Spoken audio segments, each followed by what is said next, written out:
There are clearly a number of tasks that fall into the cognitive area where computers perform better than human beings. When they need to review documents and they're told you have to review 400 documents a day or 600 documents a day or whatever the number is, if you want to stay on the team, they're going to hit it. And there's a great easy way to hit it: non-responsive. The old joke was if you didn't like something, you just called it non-responsive, because the non-responsive weren't really checked. It was kind of a game, and you did have to be very careful with the people that they weren't just coding them all non-responsive or something, because people would do that.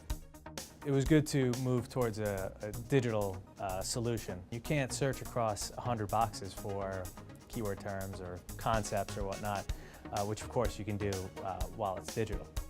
What used to be a room full of boxes that lawyers had to go through, they now need to go through terabytes of data. If we look back over time in the evolution of litigation, we can see how the process has changed. We go from paper to eDiscovery.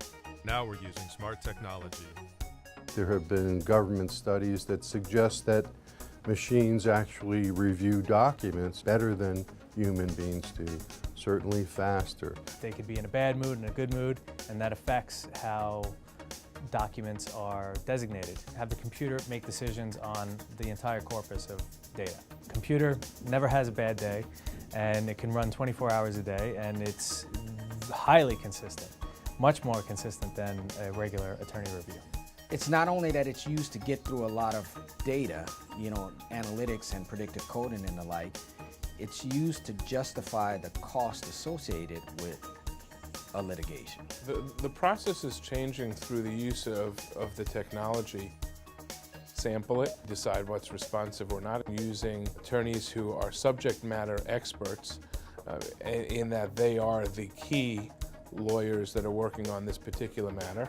You can spend much less money doing it smarter, using analytics, using different algorithms for different particular applications.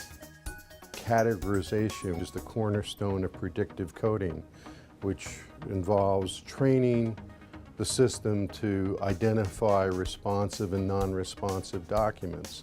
Many of the core technologies really come out of the 80s and 90s, and in fact have been around in the legal industry for 8 or 9 years.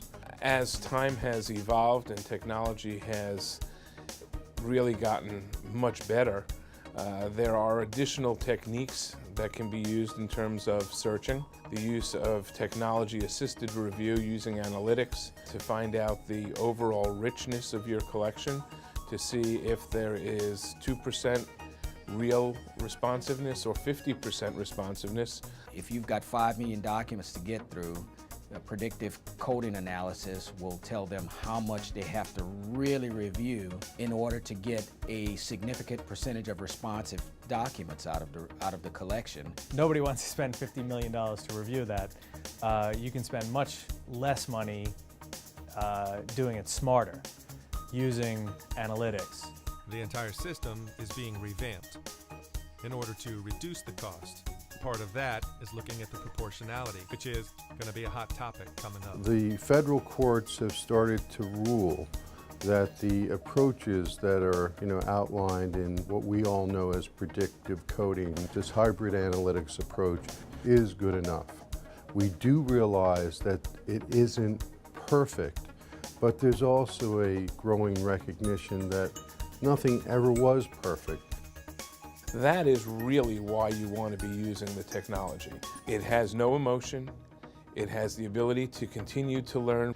It will come back with the same results every single time. The early studies that suggested that data sets were growing at 50% a year are definitely right on the money. For the last 3 cycles, we've received more data than we had since our inception. Without the use of some sophisticated technology, you're really never going to get through that.